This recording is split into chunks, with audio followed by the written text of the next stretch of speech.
Assalamualaikum warahmatullahi wabarakatuh. Hari ini saya akan membuat video untuk ujian akhir semester 6 dalam mata kuliah riset PR dan analisis media yang berjudul Metode Audit Sosial oleh dosen Bapak Heru Sudinta. Metode audit sosial. Apa itu audit sosial? Sebuah proses yang mendorong sebuah organisasi, lembaga, kelompok masyarakat untuk menilai dan menunjukkan manfaat sosial, ekonomi, dan lingkungan serta keterbatasan yang dimilikinya. Sebuah proses di mana masyarakat bersama pemerintah melakukan monitoring dan evaluasi terhadap perencanaan dan pelaksanaan program, kebijakan, atau hukum. Audit sosial, mekanisme pengawasan tingkah laku. Audit sosial sebagai kesimpulan dari hasil MONEX.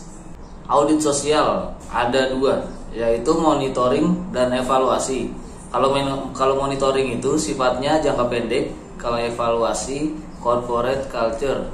Ruang lingkup audit program pemerintah. 1. Layanan pendidikan. 2. Layanan kesehatan. 3. Layanan perekonomian, pertanian.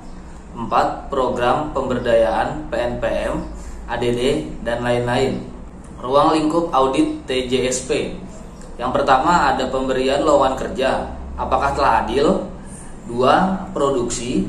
3. Keselamatan kerja. 4. Penggajian. 5. Lingkungan hidup. 6.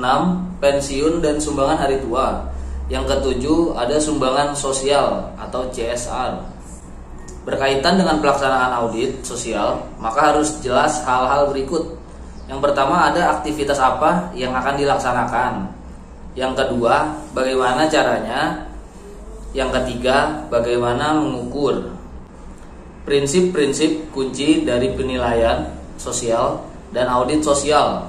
Yang satu, merefleksikan pendapat-pendapat variasi komunitas yang berkaitan dengan usaha. Kedua, menjelaskan seluruh aktivitas dari usaha komunitas. Yang ketiga, usaha komunitas harus dapat dibandingkan setiap waktu dengan organisasi sejenis. 4. Dilakukan setiap tahun, tidak hanya latihan saja.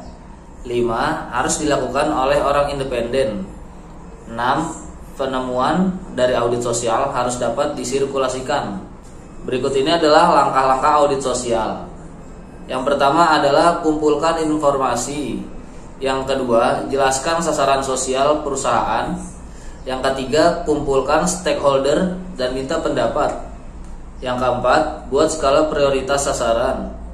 Yang kelima, buat sistem pemegang buku sosial. Yang keenam, kumpulkan informasi dan interpretasikan. Yang ketujuh, verifikasi. Yang kedelapan, menuliskan laporan audit sosial. Yang ke-9, rumuskan strategi untuk masa yang akan datang. Adapun tahapan audit sosial. Ada dua tahapan audit sosial. Yang pertama adalah identifikasi lingkup audit.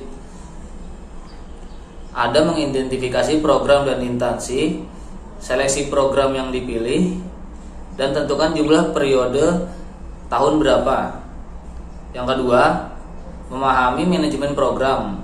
Isinya ada pelajari model pengelolaan program, siapa pengambil keputusan tertinggi, bentuk-bentuk pelaksanaannya, berapa jumlah dananya, dan bagaimana tahap pelaksanaan program.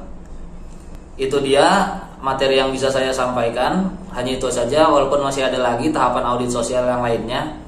Namun sepertinya cukup itu saja yang saya sampaikan. Terima kasih, apabila ada salah mohon maaf. Wassalamualaikum warahmatullahi wabarakatuh.